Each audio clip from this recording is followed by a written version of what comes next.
Shalom, shalom, shalom encore une fois. Vows, shalom à vous. Jour 2, c'est le deuxième jour encore de notre étude sur euh, le livre des Proverbes. Je vais rapidement lire le chapitre 2, qui n'est pas très long. Il part de verset 1 à verset 22. Et on va couvrir, euh, on va couvrir l'enseignement du jour. OK? Que Dieu soit béni. Éternel, nous savons que tu es présent avec nous. Nous savons que tu es là pour nous enseigner ta parole et nous rends sages. Et tout au long de ce cheminement, de cette étude sur les proverbes, tu nous enseigneras, tu nous parleras au nom de Jésus. Merci d'être présent, papa. Amen. Donc je commence avec le verset 1. Mon fils, si tu reçois mes paroles et si tu gardes avec toi mes préceptes, si tu rends ton oreille attentive à la sagesse, et si tu inclines ton cœur à l'intelligence, oui, si tu appelles la sagesse, et si tu élèves ta voix vers l'intelligence, vous comprenez? Regarde ce que Dieu est en train de dire ici.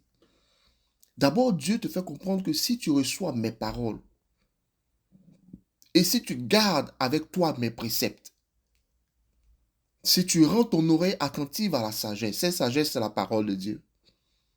Et si tu inclines ton cœur à l'intelligence, pour s'incliner, il faut être humble et comprendre que ton intelligence n'est pas supérieure à celle de Dieu.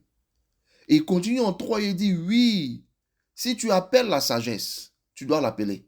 Et si tu élèves ta voix vers l'intelligence, tu comprends, tu dois t'orienter vers l'intelligence. Tu dois aimer la connaissance.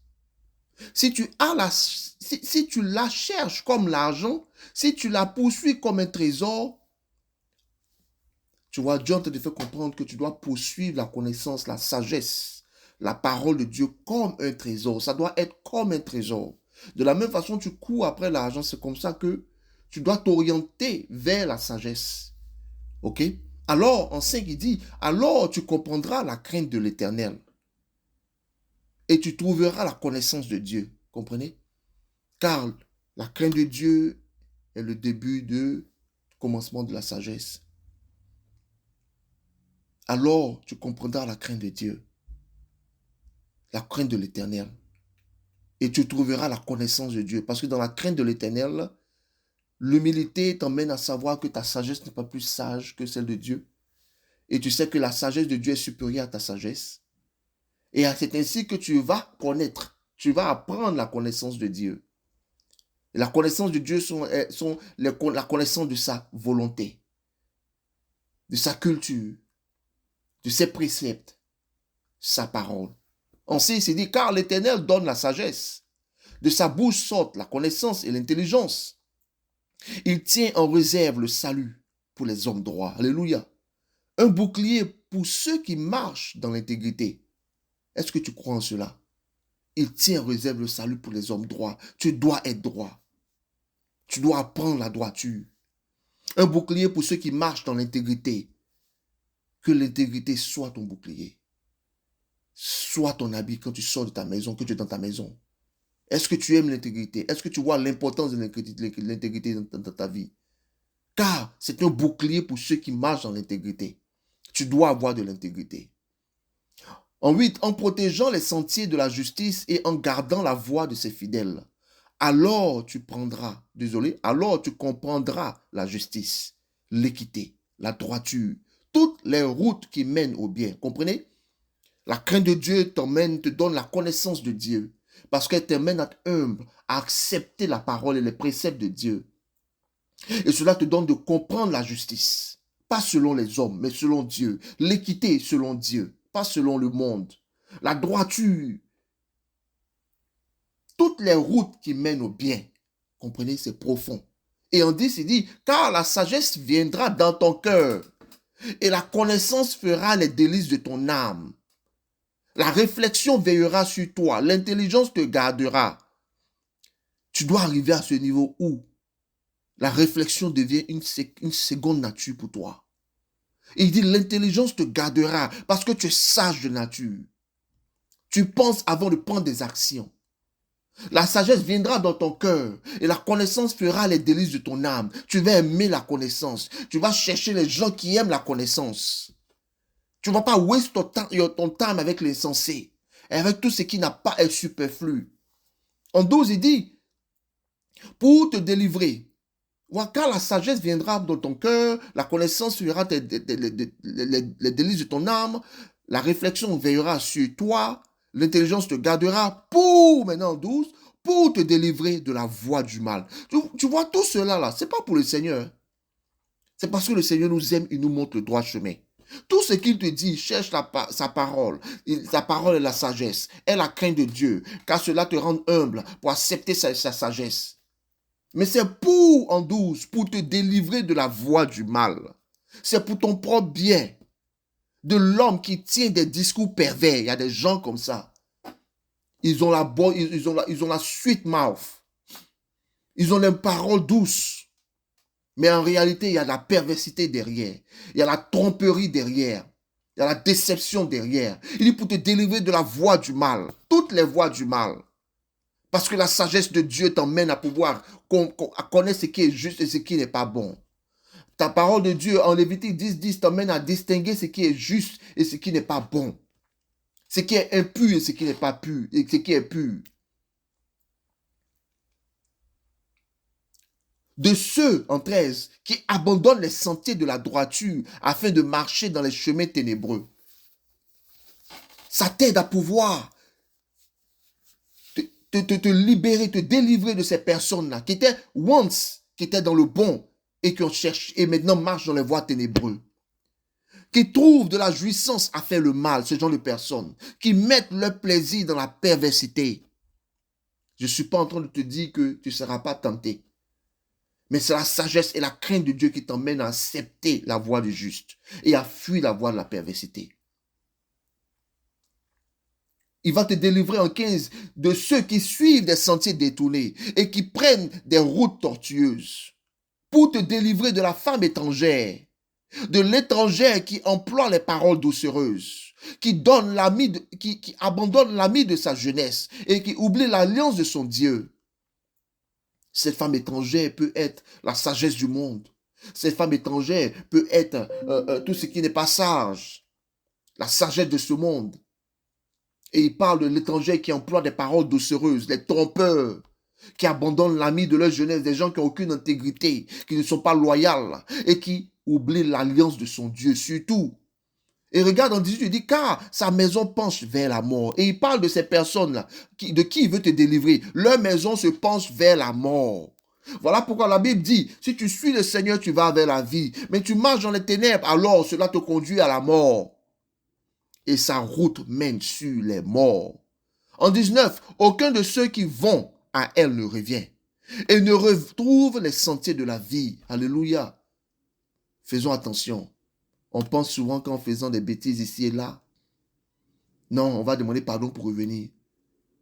Souvent, ça peut être une fin pour nous. Ok? En 20, il dit, tu marcheras ainsi dans la voie des gens de bien. Tu garderas les sentiers des justes. Car les hommes droits habiteront le pays. Ça, c'est la promesse de Dieu. Les hommes intègres y resteront. Mais les méchants seront retranchés du pays. Les infidèles en seront arrachés. Parole de Dieu notre Seigneur. Ces paroles sont certaines et sont pour ceux qui sont sages. Le message aujourd'hui qui vous a été donné dans le document, au jour 2, la lecture du jour est le Proverbe 2, verset 1 à verset 22. Nous avons des versets clés sur lesquels que l'enseignement se développe. C'est le verset 1 à 5. Le verset 1 à 5, il s'agit de chercher la sagesse comme un trésor. Dieu nous demande de chercher la sagesse comme un trésor. Le verset 6 à 8, Dieu nous donne, ou Dieu donne la sagesse et protège les justes. Tu dois savoir cela, que Dieu donne la sagesse et protège les justes. Verset 9 à 11, la sagesse produit le discernement et la protection. La sagesse est la parole de Dieu. Elle te donne le discernement et elle te donne de la protection parce que le discernement t'emmène à prendre de bonnes décisions. Versets 12 à 15, elle délivre des voies perverses. OK? Versets 16 à 19, la parole garde ou la sagesse garde te garde ou te protège de la femme étrangère. Au verset 20 et 22, qui est le dernier, le dernier verset clé, parle des droits. Les droits ou les justes héritent la terre. Les méchants sont retranchés. Ça, c'est la promesse de Dieu. Certainement, tu me diras, mais regarde dans ce monde, tous ceux qui font de mauvaises choses s'en sortent. Regarde. Ça, la Bible dit que malheur à la terre parce que le diable y est descendu. Et la Bible appelle Satan le prince de ce monde. Ok? Le droit hérite la terre. Cette terre est la promesse d'un lieu où que nous allons hériter. Et les méchants seront retranchés. Ça, c'est ce qui est à venir. Et même, je te dis quelque chose, que la sagesse de Dieu t'emmène à vivre une vie abondante sur terre. Tu n'es pas de ce monde, mais tu es dans ce monde. Mais si tu marches dans la sagesse de Dieu, tu peux vivre une vie abondante, sans compromis. Alléluia. Alors, quel est le thème du jour? La sagesse divine est un trésor caché. C'est ce que tu dois savoir. C'est un trésor caché. Il est écrit dans les rues, mais les trésors, il y a des trésors cachés. C'est seulement que pour les sages ou pour ceux qui veulent vraiment connaître Dieu. Elle est réservée à ceux qui la cherchent avec passion et obéissance. Elle n'est pas donnée à ceux qui sont curieux, mais à ceux qui sont engagés. Elle protège, purifie, dirige et établit. Ça, c'est le thème du jour. J'espère que tu prendras ces paroles et prieras par rapport à ces paroles. Recherche la sagesse, recherche la connaissance de Dieu. Sois humble devant le Seigneur et tu verras la gloire de Dieu. Parlons rapidement et couvrons rapidement les versets clés. Le verset 1 à 5, nous parlons de la quête. Okay? Le verset, comme je disais tout à l'heure, nous enseignons sur le verset 1 à 5, parle de chercher la sagesse comme un trésor. Alors c'est une quête. Okay? Dieu nous appelle à chercher la sagesse comme un trésor. Cela demande de l'intention, de la persévérance et un cœur qui désire comprendre les voies de Dieu. Et un cœur qui vraiment veut désirer comprendre les voies de Dieu. Quand dans ton cœur tu le fais sans chercher à te servir, et parce que vraiment tu as besoin de Dieu. Regarde, la parole dit, tu as les paroles de la vie éternelle. À qui irai-je? Aie ce comportement devant Dieu. Et tu verras que Dieu va ouvrir ses portes à toi. Dieu va t'emmener à aimer la connaissance, à aimer les choses justes, à aimer à développer les choses justes, à vivre les choses justes. Voilà pourquoi il dit, il préfère ton obéissance à tes sacrifices. Et tu vas alors focaliser ta vie sur l'obéissance, ta pratique des commandements de Dieu. Et là, tu vas comme ça développer un environnement du royaume de Dieu autour de toi.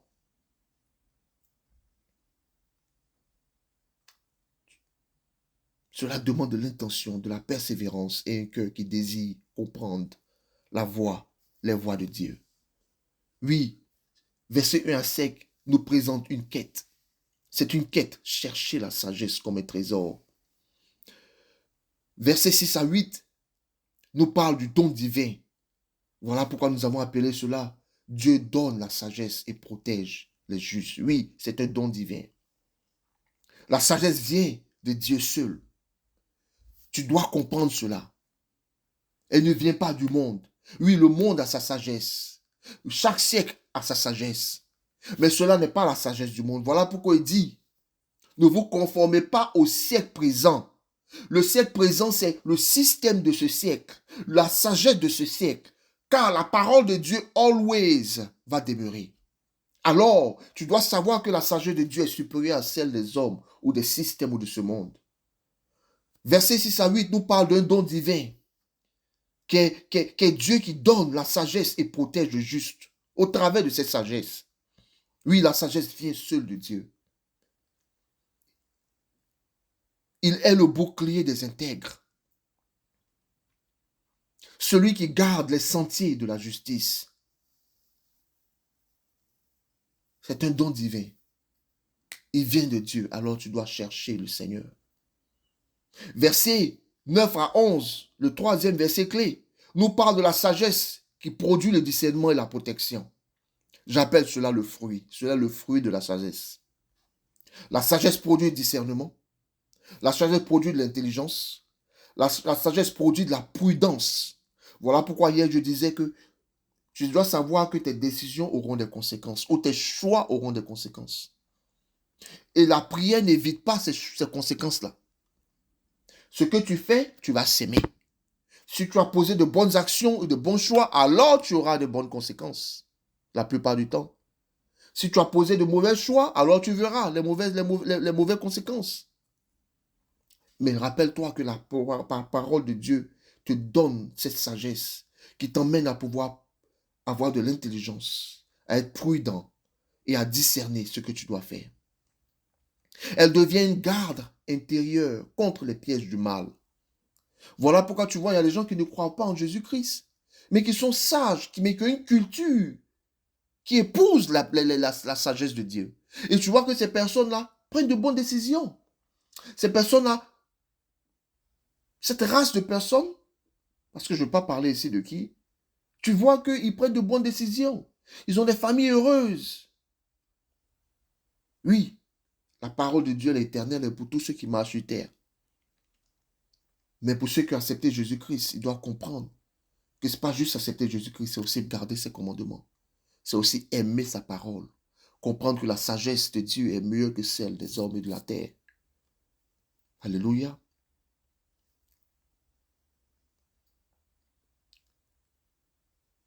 Le verset, l'avant-dernier verset clé, verset 12 à 19, nous parle de la protection. J'ai intitulé cela « Elle garde de la femme étrangère ». Oui, la parole de Dieu, la sagesse nous donne la protection. Elle nous délivre des hommes corrompus. Parce qu'elle t'emmène à savoir ce qui est juste et ce qui est bon. Elle t'emmène à connaître la vérité. Elle t'emmène à faire de bons choix. Elle nous délivre des hommes corrompus. Elle nous délivre des séductions impures. Elle nous garde dans la pureté et dans la vérité. Voilà pourquoi j'aime beaucoup Lévitique 10. Il dit par exemple que afin que vous puissiez distinguer ce qui est saint de ce qui est profane. Comprenez? De ce qui est impur et de ce qui est pur. Alléluia. Il parle ici de la parole de Dieu. Ce serait une loi perpétuelle parmi vos descendants. Et cette parole-là vous permettra de faire la distinction entre ce qui est saint, ce qui est profane, ce qui est impur et ce qui est pur.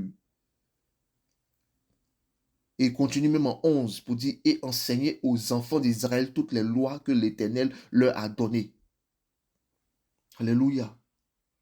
La parole de Dieu est la vérité. La parole de Dieu est la sagesse pour le monde et pour toi, mon frère, ma soeur. Parlons rapidement parlons de notre verset clé, notre dernier verset clé, qui parle de verset 20 à 22. J'ai donné un titre à cela, l'héritage. Pourquoi? Parce que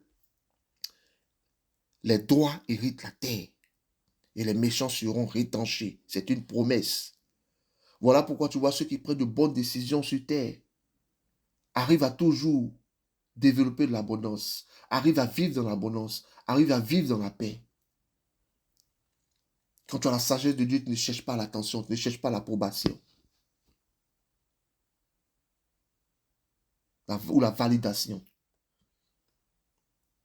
Et si tu dois chercher une attention, une validation, c'est celle qui vient seulement de Dieu. Alléluia. Ceux qui marchent dans la sagesse habiteront la terre, mais les méchants seront retranchés. La sagesse prépare un héritage durable non seulement pour toi, mais aussi pour les générations qui viendront en toi. Nous parlons ici de legacy. En termes d'application, Dieu te demande ici au travers de ce verset, de ce proverbe, chapitre 2, il dit cherche la sagesse comme un trésor spirituel. Consacre ton temps et du temps, consacre de l'énergie et de la prière à cela. Reconnais Dieu comme la source unique de la sagesse. Ne te repose pas sur ta propre sagesse. Comme souvent certaines personnes disent que la parole de Dieu n'adresse pas tous les problèmes du monde. C'est une erreur. C'est une erreur. En réalité, la parole de Dieu a tout ce dont tu as besoin. pour ton édification, pour ton salut. Laisse la sagesse te purifier. Embrasse cette sagesse dans tes pensées, dans tes choix, dans tes relations. Sois vigilant face aux séductions, car il y en a beaucoup aujourd'hui dans ce monde pervers. La sagesse te garde dans la fidélité. Tu deviens une personne loyale, une personne sur laquelle on peut compter. Sois vigilant face aux séductions de ce monde. Sois vigilant face aux compromis de ce monde. Sois vigilant face à la sagesse de ce monde. Une sagesse camouflée, mais qui en réalité t'éloigne du Seigneur. Par la connaissance de la sagesse, par la connaissance de la parole de Dieu, en demeurant dans l'obéissance, et par la connaissance de ce qui est pur et de ce qui n'est pas impur, tu seras capable de distinguer et de faire le choix et d'accepter toujours ce qui est de Dieu. Même si une sagesse humaine ou moderne paraît sensée, si elle part contre la parole de Dieu, alors refute-la au nom de Jésus-Christ de Nazareth. Aussi prépare ton héritage. Car au verset 20, au verset 22, il parle de l'héritage. Il nous fait comprendre que le juste héritera la terre et les méchants y seront retranchés.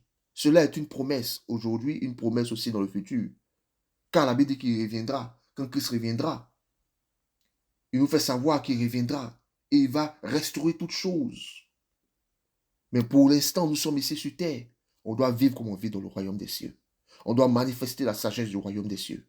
Et cette sagesse, elle est manifestée de la façon dont tu vis. Voilà pourquoi hier, je vous ai dit, si quelqu'un croit ou si quelqu'un dit qu'il a la crainte de Dieu, alors on doit voir la sagesse de Dieu dans ses actions. On doit voir la science de Dieu dans ses actions. Alléluia.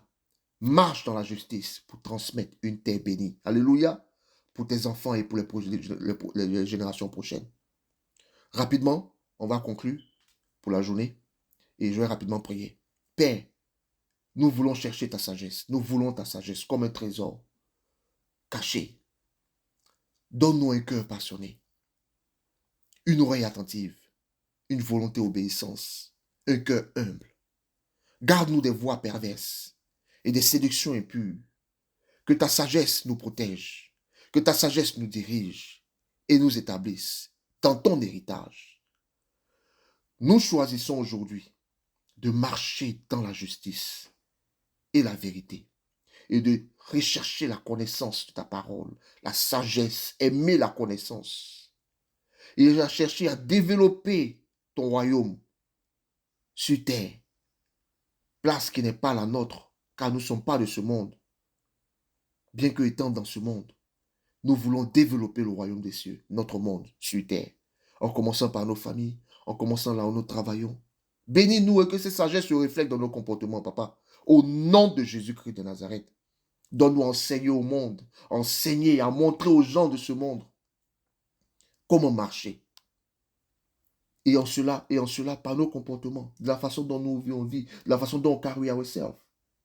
Bénis-nous, Seigneur. Montre-nous la simplicité de l'évangile. Apprends-nous à marcher dans cette simplicité qui est manifestée dans ta sagesse. Que la gloire et l'honneur reviennent à l'Éternel, mais que sa grâce nous appartienne. Au nom de Jésus, je prie. Va, sois béni. Sois béni. Que cette journée, ce jour de l'étude de Proverbes, nous aide à continuer dans l'avancement de la connaissance de l'Éternel et à aimer la sagesse, à aimer ce qui est bon, à aimer à développer, à aimer à construire, à vivre une vie pratique dans la chrétienté. Une vie pratique, pas une vie subjective. Que Dieu vous bénisse. Si vous avez des questions, faites-moi signe.